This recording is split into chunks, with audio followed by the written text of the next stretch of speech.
Welcome to the Christian Men at Work podcast, where I interview men from all walks of life with varying job titles who have one thing in common.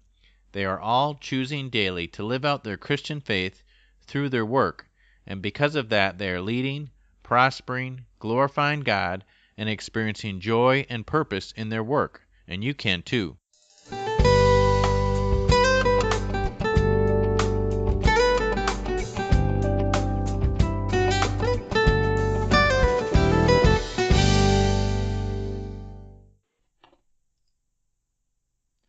Welcome, Men at Work, to episode 22.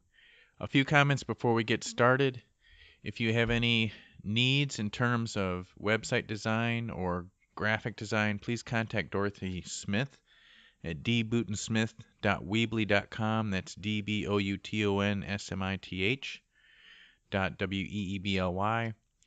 Also, please call our prayer line if you'd like to leave a comment about the episode or leave a prayer or prayer request for our other listeners.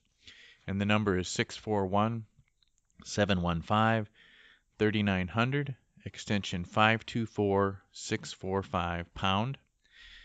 You'll definitely want to listen to this entire episode for two reasons. For one, it is a fascinating discussion into Judaism from a Messianic Jew's perspective. And another reason is that I will be sharing a beautiful song at the end, written and performed by Jeremiah and his wife Hannah. Jeremiah Zaretsky is a husband of one, a father of four, and many other lesser things. And I really like that description of himself that Jeremiah gave. He is the leader of the Chicago branch of Jews for Jesus. Jeremiah grew up in a Messianic home and was born and raised in Canada. It was there that he attended Bible college and received a Bachelor of Religious Education from Ambrose University. Jeremiah and his wife Hannah are gifted worship leaders and write their own style of Messianic folk music. Jeremiah is passionate about seeing Jewish people take their next steps to Yeshua, or Jesus, as well as equipping the church to have a heart for Israel. Let's go to our interview.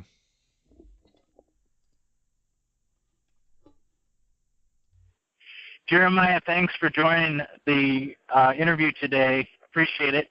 And I'm just going to jump right in with my first question, which is, can you tell us a little bit about your childhood growing up in the Jewish faith and how you came to be a Christian and actually ended up in Bible college? Yeah, sure. Thanks, David, for having me on the show. It's an honor. I'm kind of a weird Jewish person in that I grew up in a home where we believed Jesus is our Jewish Messiah. My mom was born in Budapest in Hungary, and both of her parents were Holocaust survivors. My mom was an only child, and when she left Hungary at an early age, came to the States, and in her college years, she came to faith in Yeshua, which is the Jewish way to say Jesus. And she came to faith through some faithful Christian friends who witnessed to her. So when I was born, and then my brother and my sister after me, we grew up knowing we were Jewish. We knew our history. We knew my grandfather's story and where our family came from. And yet we also grew up believing that it's very normal to believe in Jesus because he was Jewish and all the prophets and Moses spoke about him. So in our community, for several years, we attended a Messianic congregation, which is just a place where Jewish and Gentile believers in Jesus worship God in a very Jewish culturally way. So that was very much a normal part of my upbringing. And how I ended up, so I was about 4 years old. I asked my mom about heaven and hell and just had questions around that. And so she had me talk with our pastor of our church. And I think I was about 6 years old. My mom and I got baptized on the same day, which is pretty cool. She I think got baptized to renew her faith, and me to put as a sign that I was putting my faith in Jesus. So that's how I came to faith. That's pretty cool. And I've always thought that's neat whenever I've seen either a parent and a child or sometimes spouses get baptized together. So that must have been pretty neat. Yeah. Yeah. And then when I was about 18, after high school, I grew up in Toronto, Canada. Spent all my life there, practically. And when I was about 18, I thought, what do I do now that I'm done high school? And I found there was a small Bible college in the middle of the Canadian prairies in a place called Regina, Saskatchewan. And they had a one-year certificate program. And I thought, 1 year away from home in the middle of the country, that's not a bad idea. And so I went to that 1 year program, and during the end of that first year, I felt a strong call for God to tell me to stay. And so I stayed and did another 4 years, including a year of internship, and got my Bachelor of Religious Education from Ambrose, or Alliance University College. So, that's kind of how I went from Toronto to the middle of the country. And so that's where I went to Bible college.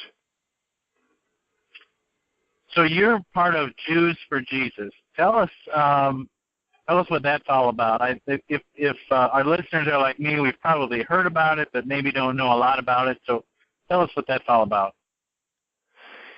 Yeah, Jews for Jesus. We are a nonprofit mission organization, and we are all about relentlessly pursuing God's plan for the salvation of the Jewish people. So what that means is we believe that God has a plan of salvation for everybody, and which includes Jewish people, and that salvation plan is through faith in Yeshua, in Jesus. And so for the last 44 years, we have been about relentlessly pursuing that plan. We are in 13 countries around the world where we have missionary staff who are Jewish or married to Jewish people, and going to our Jewish people, engaging them in meaningful ways with the gospel in a way that they could understand that. We've been known for being very bold and kind of out there with our T-shirts, with our gospel tracts, but really the heart of our ministry is one-on-one, meeting with people, doing Bible studies in groups and with individuals, and so that's really the heart of our work, is going as Jews to our Jewish people with the gospel. So how did you get involved with them? And tell us a little bit about what you do specifically. I understand you're in charge of the office in Chicago. Did I say that right? Yeah. Yeah, so when I graduated Bible college, I didn't know what I was going to do with my life, and my mentor at the time was praying for me and really felt strongly that I was supposed to join the traveling music team that Jews for Jesus had at the time. And long story short, after wrestling and fighting God, I finally acquiesced, and I moved from Canada to the States to do some training, then hopped on a 45-foot bus with 7 other people, and we traveled the country for 15 months, singing in churches and on campuses, on street corners across the U.S. and also parts of Canada.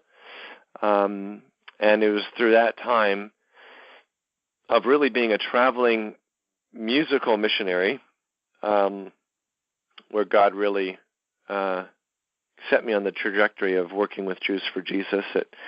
It wasn't until after I got married, my wife and I went back on the team that was after mine, and during that second trip, that second tour, really felt a strong call for God to move us forward, that I would start missionary training. So that's what that's what we did. We went to New York and went through the training, and 8 years later, here I am in Chicago and overseeing our work here. Now, I understand that you and your wife write your own style of messianic folk music. Can you tell us a little bit about that? Yeah, when we first met, actually, we exchanged CDs. She gave me her CD, I gave her mine.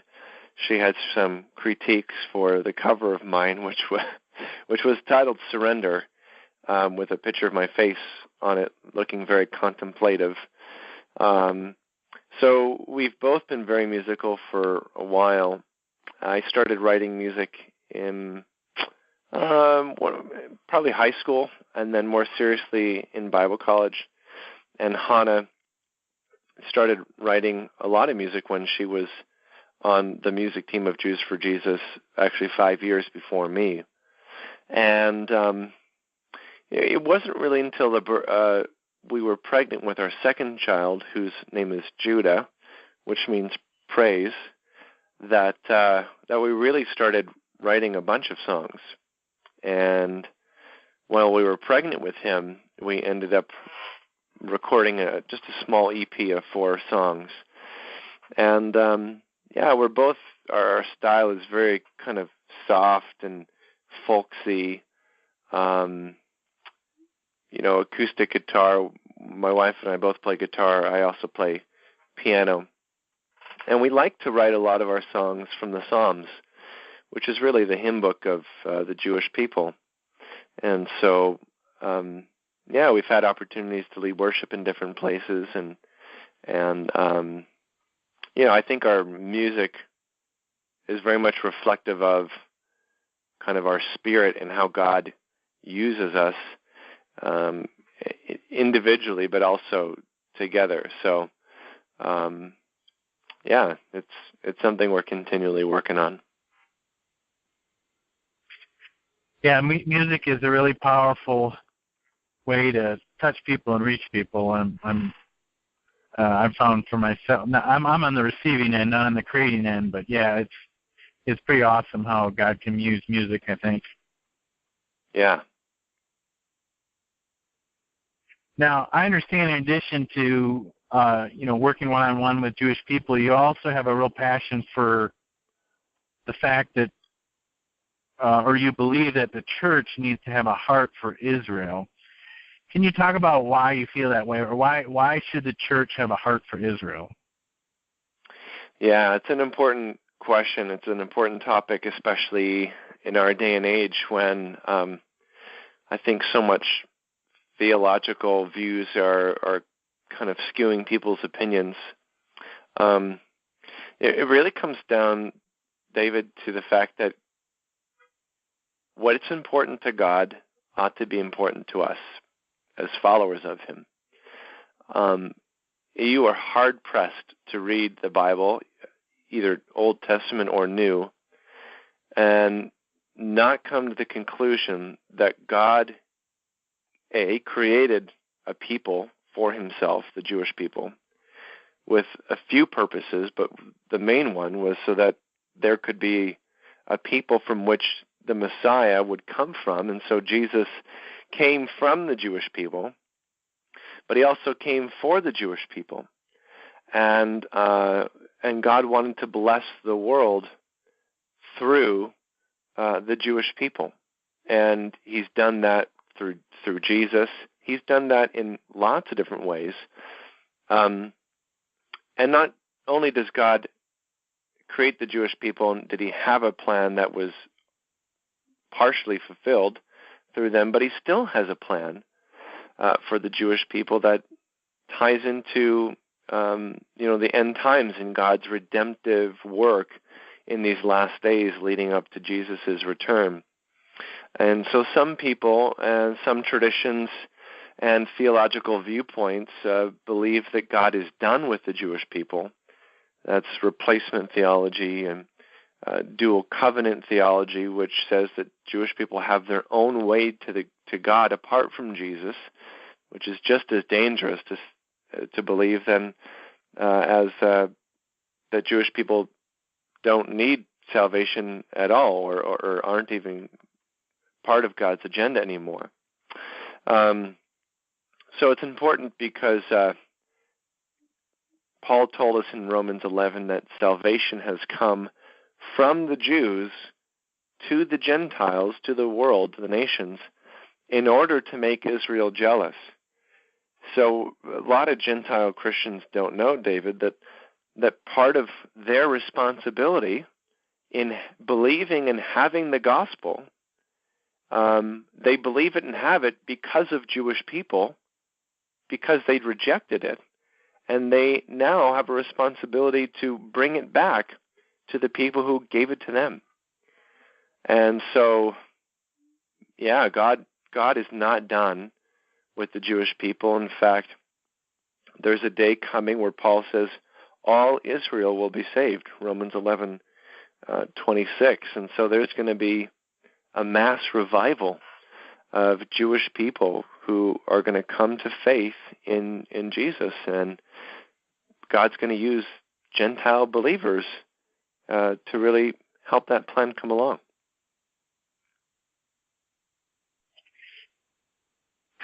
Yeah, I mean, from what little I've learned, and I want to learn more about the history of our church, I mean, there was a very dark aspect to this, wasn't there, where the bulk of the Christian church was very angry at the Jewish people and kind of put them in a separate class. Is that fair to say?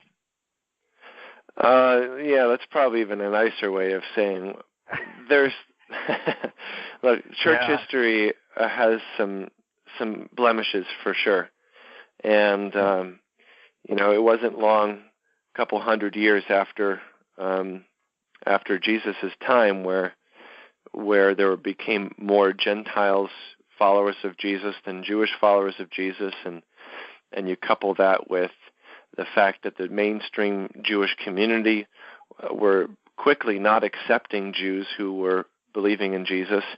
And so from the Jewish community, they kicked us out because we believed in Jesus and we had to give up him in order to still be a part of the Jewish community and accepted. And then, with Constantine and the early church fathers, we had to give up being Jewish in order to be accepted as a follower of Jesus, as a Christian.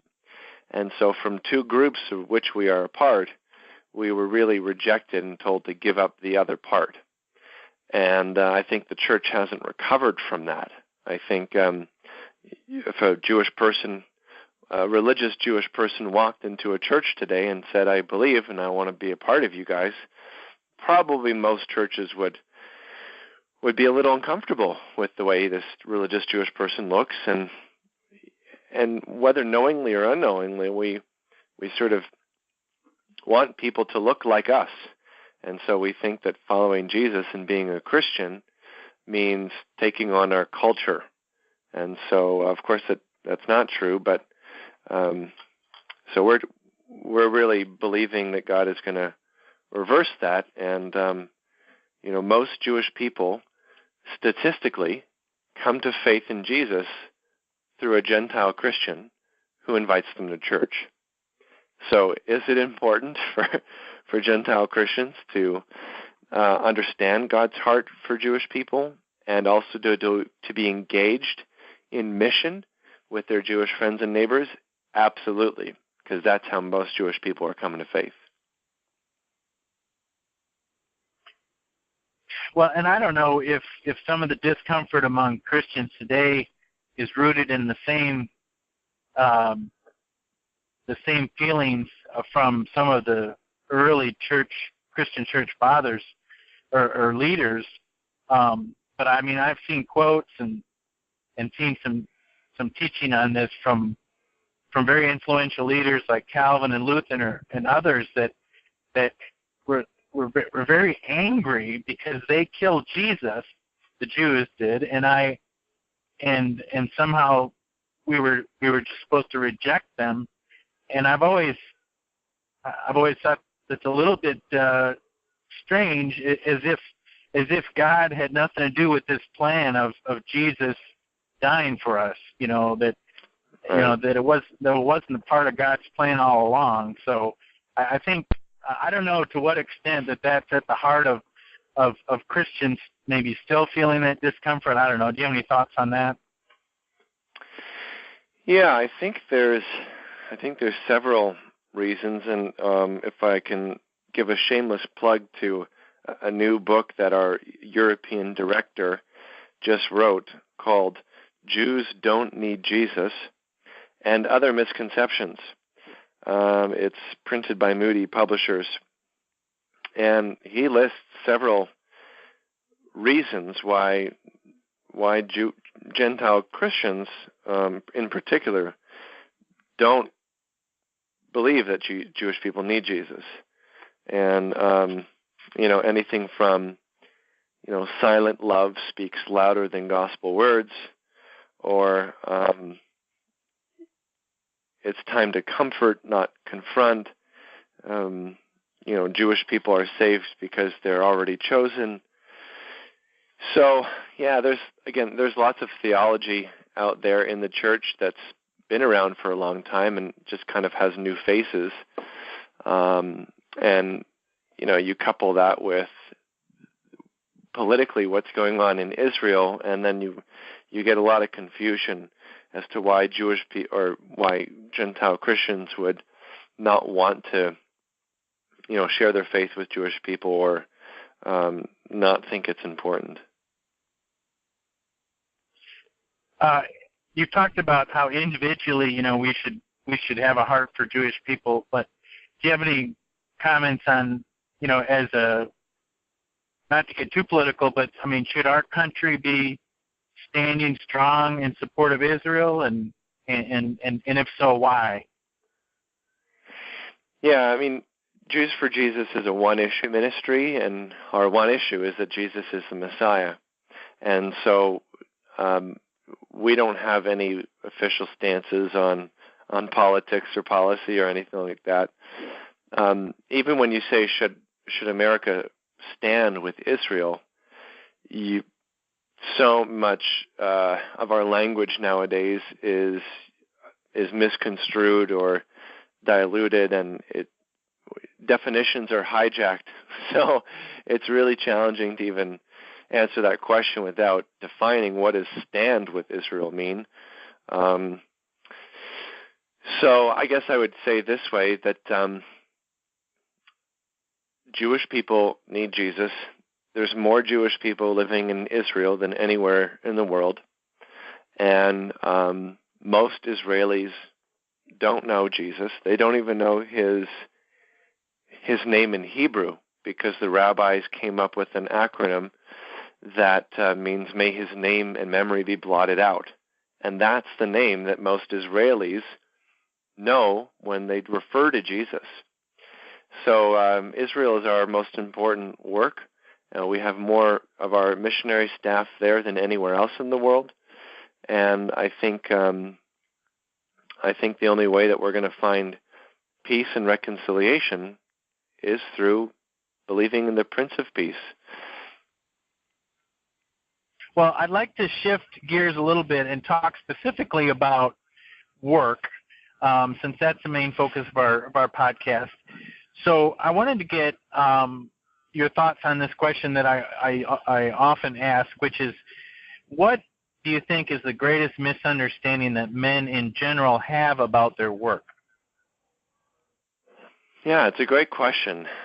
And I wish I could tell you from lots of people I've asked, but I haven't. But I would think, because I think one of my own misconceptions about the topic has been that it's a means to an end. So, it's part of the curse of the fall, that now we have to work and work hard by the sweat of our brow, like it says in Genesis 3. But actually, I think work is actually part of our mandate in the creation story. So. Yeah, I agree. That's a good one. Another thing that I think about as it relates to work is, there's a lot of things Jesus that were said specifically about work. There's things I think we can apply to work, and one of those is Jesus told us to love our enemies. And certainly when you're in a work environment, you're forced to work with all different types of people, some people you don't like. Yeah. Would you be willing to share any experience you've had with a person through your work that was difficult to work with and how you dealt with them? Or if you'd rather just comment on just any suggestions for others on how to work with difficult people. Yeah, it's funny. You talk about difficult people, and anyone listening to this can think of a couple of people that comes to mind. But my own experience is, I guarantee you that one person that hasn't come to mind for most of us is us. Because, it's like you listen to a good sermon and you think of someone else who should be there listening to it rather than what you can get out of it.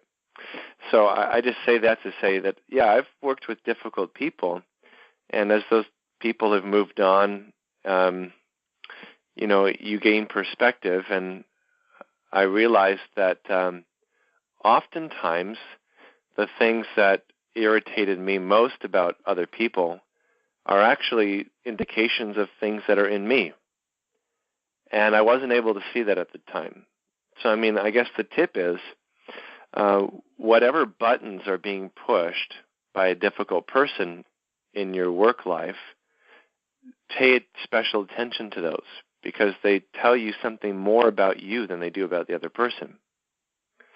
And I think a really kind of helpful way to look at it is, any time there's a reaction or a response, and not just to a difficult person, but to anybody, it's actually telling you something about your own story.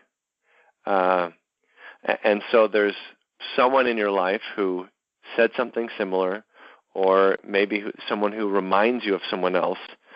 And I think God places people in our life for specific reasons. And it's not a coincidence. The difficult people that we find who we work with will remind us of someone who's in our family or someone who we used to work with. And now that kind of type of person is in our lives again. And so I think we need to figure out what God wants us to do, how he wants us to learn and grow from the difficult people in our lives. And if we don't learn, guess what happens? He'll just send more difficult people in your life. And so it's really more about you and what you can learn than it is about trying to fix difficult people. At least Wow. That's my perspective. No, it's a great perspective. I really appreciate that, because that's, I think, the first time I've heard that, and it's really helpful for me, because you can get very frustrated trying to figure out how to fix somebody, whether it's you pick a relationship, your spouse or someone at work, and when you turn it back to yourself, I think that's almost always probably the right approach. So thanks for that. I wanted to get your perspective on this whole issue of balance. We're so busy in this country. That's the most common response when you ask someone, it seems like, how they're doing is, oh, I'm busy. So what are your thoughts on this whole issue of balance or between our work and other aspects of our life, our families, our hobbies, church? Any thoughts on that?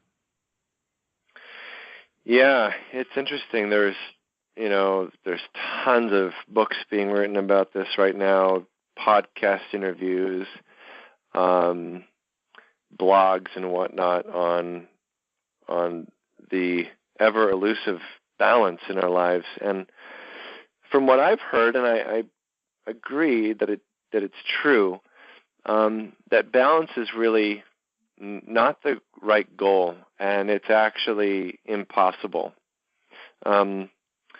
because life is more cyclical, and so when you're in a cycle, you're all in. And there's a great book I would recommend by Mark Buchanan called Spiritual Rhythm, Being with Jesus Every Season of Your Soul. And he talks about this idea of balance a little bit, and but more from the perspective of there's seasons in our lives. And I think it's helpful, but also really biblical to think of our lives in seasons. And so just let's say, for instance, I have 4 kids. They're 2, 4, 6, 8. We are in a crazy season of life. And in this season of life, it requires certain things of me that I can't do, and so other things that I can't do. And actually, seasons are inherently unbalanced. So, when you're in winter, it's all winter, and when I'm in a season of having 4 really small young kids, it's going to be pretty unbalanced in the sense of more of my time is required, especially at nighttime and at meal times. But one thing, just to kind of give credit to Mark Buchanan, he says that we crave balance, but actually what we need is rhythm. And rhythm is part of the cycle of life. And so when you think of your life in a season, what rhythm are you in this season? And so each season requires different things from us. So there's this other idea of counterbalance that I've heard, that when you're on a balance beam, you get balance by counterbalancing, which means that if you're leaning toward the left and you want to get balanced, you need to lean hard to the right. So you kind of go to these extremes, and in order to try to get balance, if that makes sense. So for me, what I've tried to do is to be present now. So when I'm at work, be present at work and not try to be distracted by Facebook or other things. I think distraction is probably one of the biggest enemies to our quest to find balance, because we're constantly distracted by technology. And, when we're at work, we're thinking about at home, and when we're at home, we're doing work. So it's just a constant challenge for me that when I'm at home, I want to be present at home, and just realizing that I'm in a certain season of life with young kids, and I'm going to be out of balance on certain things, and that's going to be okay.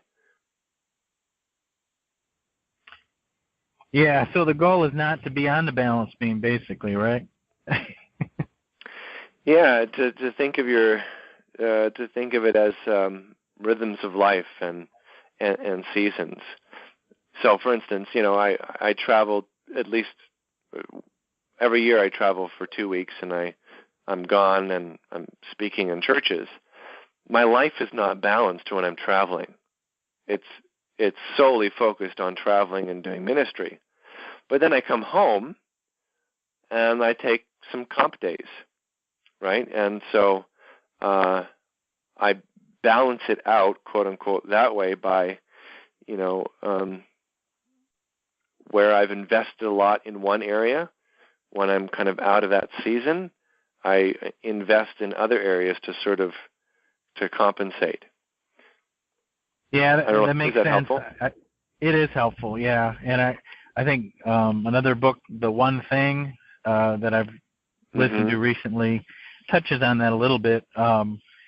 Where it's about focus actually, and what's the highest priority at the time. I think that's somewhat in line with what you're saying. But because you can drive yourself crazy taking on the burden of perfectly balancing your life. It'll never happen, right? Yeah, and there's another great book that complements that called Essentialism: The Disciplined Pursuit of Less. I've been wanting to read that or listen to that for sure, but yeah. Oh my, it's a life changer. It really is. Yeah. Because I think part of the fallacy of balance is we want it all. Right. And you can't have it all. So you need to figure out in your life what's really important. I'm going to go after those few things. And even with spending time with people, instead of, trying to see everybody, I've heard really wise older men say, if I would do anything different, I would spend more time with less people. So that's not balance either. That's really kind of concentrated focus time of who you're going to spend your time with. And I think our life is, very similar. It's your life, so what do you want to, where do you want to invest it? And invest it where it matters most to you. I think that's definitely wisdom. And I was about to go on a rabbit trail about social media as it relates to that, but I think we've made our point. And I want to get on to another question. What is your life verse, or you could say your favorite scripture, and why? Oh, that's a good question. Again, kind of going toward talking about the seasons, I don't know if I've had one life verse, but in different seasons of my life where God is teaching me something, there's been a passage of Scripture that really is like an anchor that carries me through. But I guess I would say one verse that I've kept coming back to and people keep sharing with me is actually comes from Jeremiah 1, where he says, before I formed you in the womb, I knew you. Before you were born, I set you apart. And I think that passage is obviously aptly for me because I was named after the prophet, but also just I have this sense in my life that when God tells me to go and encourage someone or to share something with someone, that I do that, and that's me really fulfilling my calling. So, yeah, I guess I would say that Jeremiah 1 passage.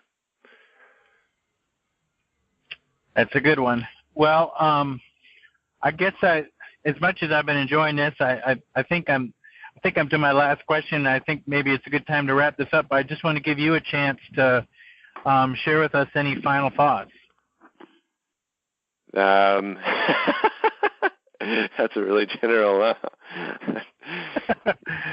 I guess I think what maybe in the past when I've asked that question, sometimes maybe there's something that was just you wanted to say, didn't give it a chance to say, or just something that you think is really important that you might want to pass along to the men on the call. It's okay if you don't have anything. Yeah, I can't think of anything that I'd want to reemphasize.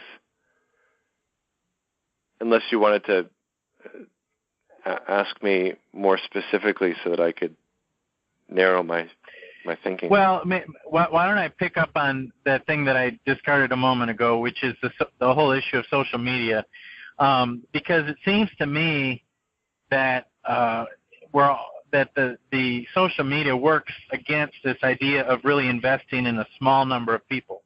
Instead, you're trying to have 1 million friends and be famous to some degree, and be accepted by large groups of people. And I know there's a lot of good that can come from this, but I think there's a lot of bad too. I mean, do you have any thoughts on that? And maybe how's a good way for us both as men as well as maybe guiding our children to think about and use social media?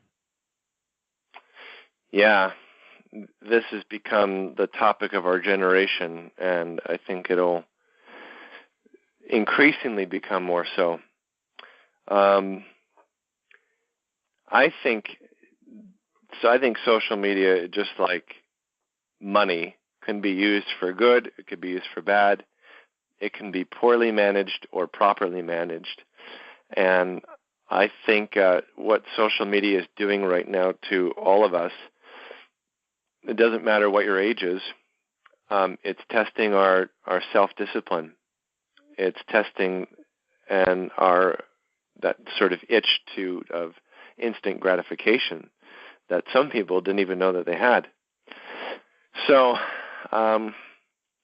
I think we need to have integrity with it, with ourselves.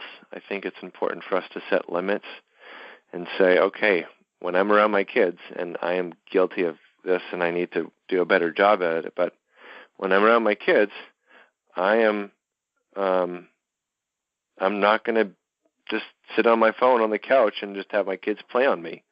I want to be attentive to them. When I see a really hostile thread on Facebook, I'm not going to just jump in with my opinion. I'm going to have some self-restraint. So we need to set boundaries for ourselves because no one's going to do it for us. In terms of parenting, all my kids are pretty small, so I'm not even in that phase of having to deal with technology with kids because our kids don't have technology. They don't have their own phones, but we are very careful about not letting them play with their own phones. And, we have our own personal convictions around that. But I think we could find ways to actually bond over technology with our kids, to, especially as kids get older, to use technology as a way to stay connected. I think you can't fight this thing, so you might as well make it work for you instead of trying to work against it. I think those are all really good thoughts, so I appreciate that. If anyone wanted to reach out to you and talk with you a little bit more about what we've discussed, or just learn more about you and what you do, how would they go about doing that? Yeah, so you can go to JewsForJesus.org. That's spelled out Jews for Jesus, and then / Jeremiah and Hannah, Jeremiah and HANNAH. So if you go to JewsForJesus.org / Jeremiah and Hannah, you'll get to our page and you can listen to some of our music and videos, and you can connect with us that way. Sounds great. I've really enjoyed this. I thank you very much for spending this time with us, and have a great day. Yeah, thank you, David. Men at Work, I hope you've enjoyed this interview as much as I have. We just heard about Jeremiah Zaretsky's journey, being Spirit-led and living out his Christian faith at his work. Each of our journeys are unique, but hopefully you've heard something in this episode to inspire you and give direction for your own personal daily work life. You can find links and other information from this show at davehilgendorf.com. Again, please call the prayer line to share your comments or offer up a prayer or prayer request at 641-715-3900, extension 524, 645#. And as promised, I'm leaving you with a special treat, a song called The Lord Watches, written and sung by Jeremiah and his wife, Hannah.